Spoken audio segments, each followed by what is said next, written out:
Hey guys, this is Sahil from alphabetazone.com, and in this video I will show you how to delete any comment on Instagram. So if you want to delete a comment on Instagram, you can do it by using this feature of Instagram.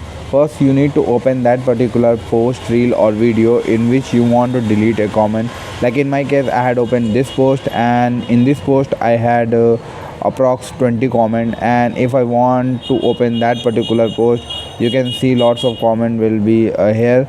If I want to delete that particular post comment, I will long press on that particular comment, and now you can see there is a delete button. You need to select that particular delete button, and if you want to undo that delete, you can select that undo also, so it will not delete it. So this is the way to delete or comment on Instagram. I hope this guide was helpful. If you like this video, please subscribe to our channel.